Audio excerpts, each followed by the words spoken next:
can't get along with him and the players, obviously, but also, you're seeing people aren't really happy with him. And I think that's sad to see that the commissioner of one of our major leagues is not getting along with us. Well, I think he dropped the ball totally. I think he and Tony Clark should have met months ago, not days ago. But, you got to remember this, too, and I have to take a step back. As much as I want to blame the commissioner, what if I were in his shoes? I try to look at things like that sometimes, Jack, and we know who writes his check, the owners. We know he represents the owners, and he was out there because the owners wanted him in Arizona meeting with Tony Clark this week and not a month ago. So I go back to the owners, and I know it's an investment for them. I know they have billions of dollars of value. I know they're talking about losing millions when they're worth billions. I got that, okay? I've not owned a Major League Baseball team, but I know now if you believe what you read, and we're only 10 games apart, then why not go ahead and offer the 70 games and let's start playing baseball? Yeah. I think it's great to see that they met yesterday, given where we were on Monday. But I'm with you. I can't believe anything I read anymore because it's just, we seem positive one day that we're going in a direction of a deal. I was reading yesterday that Heyman, I think you read the same thing. Heyman said that we're close to a deal, and then Passan comes out and says we're close, but it's still not. There's a lot of things that have to be negotiated. I think it's. Have you read anything locally? And I want you to do this for me, Jack. Tell us a little about what you do and who you follow and your involvement with any local teams there. Can you do that for me? For the minor league teams and the major league? Yeah, tell us, because I know I think the other listeners will be interested in knowing your perspective as a fan and also your involvement with some of the teams. Yeah, I got a job at the Orioles over the winter time, and we didn't start yet.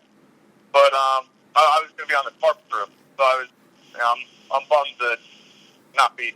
I haven't worked yet, but I think eventually it'll happen. But here in Maryland, we have Orioles obviously, but we also have the AA team, the Bay Sox, single A, the Keys, where they were down in North Carolina last year.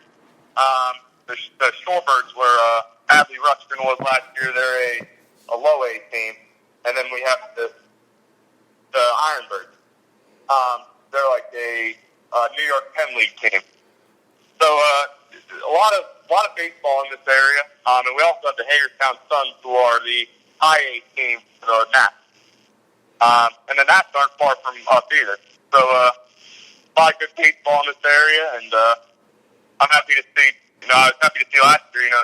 Obviously the Orioles aren't where I'd like them to be, but they have a lot of not a ton of talent, but they have a good amount of talent in their minor league system. Well, just so to recap what Jack's saying, I met Jack and his dad last year. They were traveling down, I think I got this right, Jack, correct me if I'm wrong. They were traveling down to Florida, actually had tickets to see the Rays and the A's, am I correct? Yep, you're right. Yeah. And along their way, being Orioles fans, they stopped in North Carolina because the high A team was playing the Rangers team in Kinston.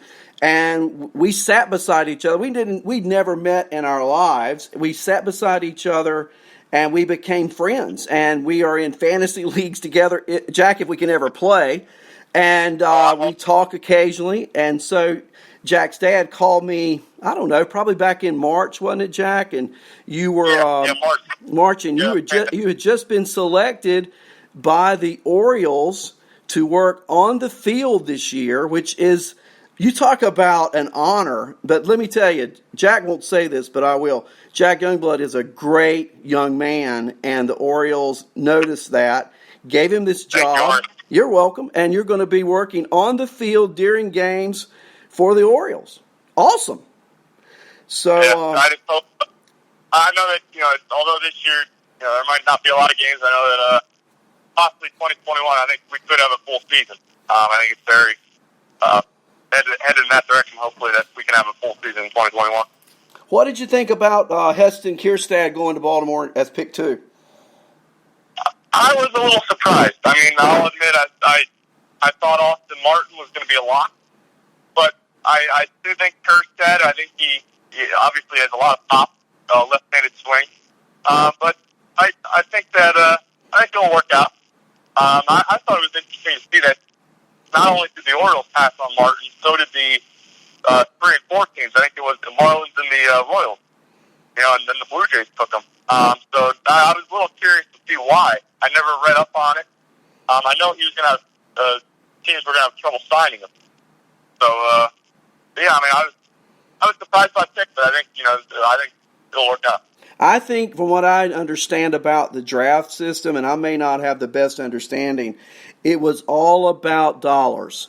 That Martin would have demanded more money at number 2 than the Orioles wanted to pay.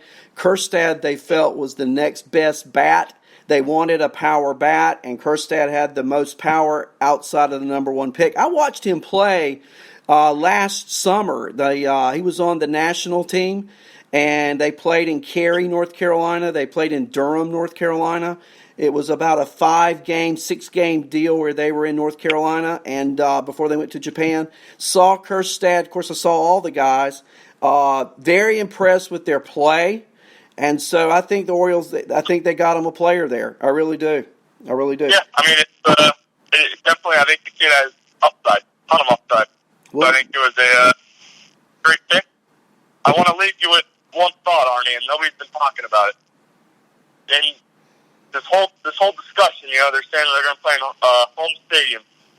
Where are the Toronto Blue Jays going to play? Yeah, they can't leave Toronto. They can't leave Canada. That you were listening to me earlier, I'm sure, when I was saying, kindergarten questions are, can we play? Yep. And I've not heard that addressed. And Toronto, last I checked, Jack, is a major league team, a very good one offensively and possibly improved pitching. And if they can't leave Canada, that would also imply people can't go there either. So yeah. I'm thinking, they've really got to have an alternative site plan and have that in place, and soon. And they're talking about, again, can we believe what we hear? I don't know. But if we're going to talk about starting July 19th, that is 1 month away from tomorrow. And these cities like Toronto, New York, LA, where are we going to play? So, great point. Jack, thanks for calling. Hope you have a great day, and we're going to keep up with each other. Have a good day. Hey, you too. Thanks for calling, buddy. That's Jack Youngblood calling from the great nation of Maryland this morning, and I appreciate all the calls and the input. It's been great being here. If there's any more calls, let me have them. We're going to sign off in just a moment, but I want to give you a possible fantasy sleeper of the day. Are you ready?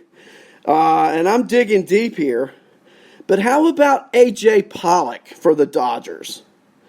When he's been playing, he's like the girl with the curl. When A.J. Pollock plays, he's really good.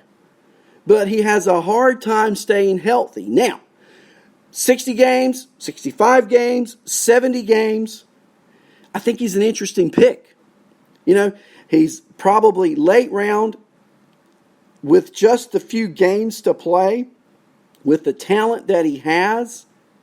Look what he did last year. He ended up missing more than 2 months, but got hot after the All-Star break.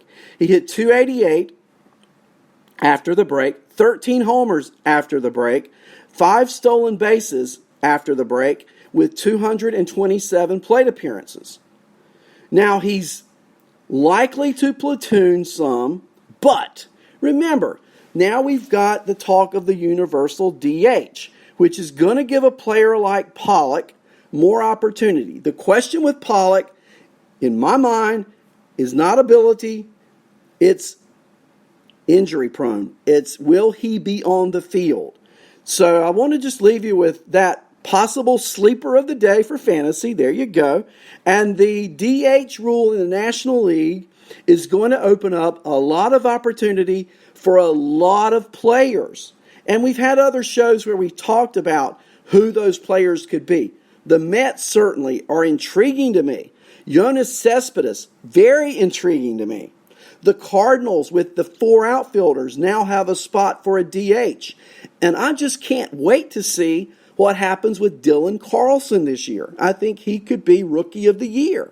He's got all the tools, and now I think he has an open door to playing time with the Redbirds. We'll see, right? Every team has that intriguing player or a combination of players. The Cubs with Schwarber and Happ. I think certainly those guys now become much more valuable in fantasy. But every team in the National League has another player now, another bat.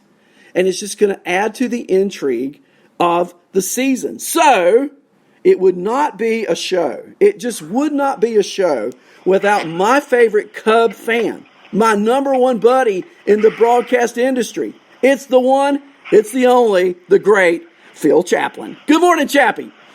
Arnie, what's up, my brother? You are my brother, and it's great to hear from you. And hey, I'm digging the video shows, man. You're awesome.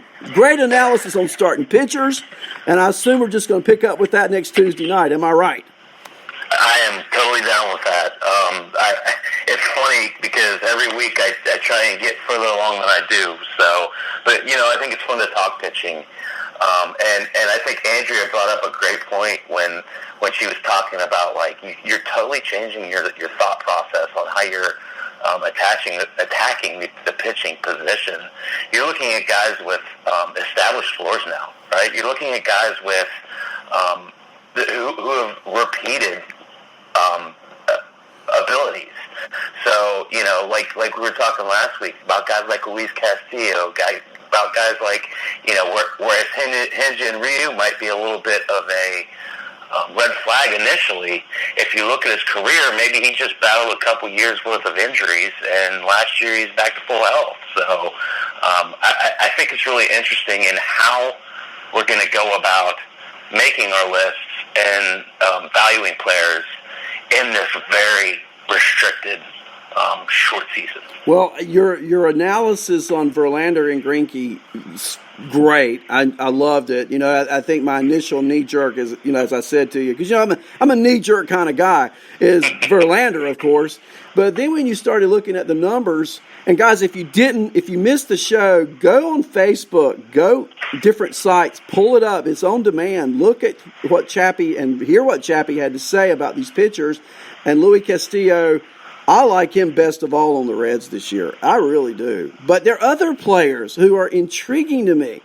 And I can't wait to hear about Dustin May and Mackenzie Gore, and where do they fit into this shortened season, if at all, and the role a player like that might play in 2020. Chappie?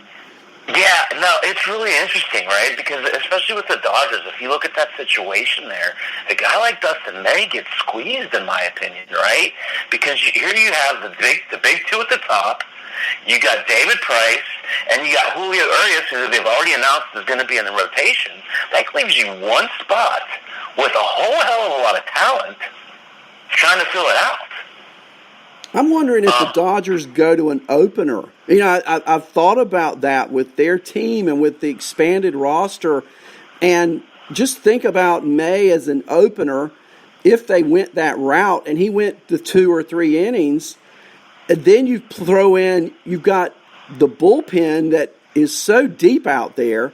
It's just an intriguing thought process to me. I don't know what they're going to do, but there are a lot of players now who become, at least we can talk about it, fantasy relevant, and we'll see how the spring training rolls. But I love to look at the Dodgers situation. And Stripling, Stripling to me could be a huge asset in fantasy in 2020. Yeah, and that's, kind of how I feel. I don't know that they go to the opener per se, Arnie, but what I feel is, I think I wouldn't be surprised to see a 6-man rotation, especially with Kershaw and Buehler being, I don't want to call him injury prone, but maybe you want to baby him a little bit more. Urias, you want to baby a little bit more, right? So maybe they go to that 6-man rotation. Maybe they bring in a Stripling on the 6th day.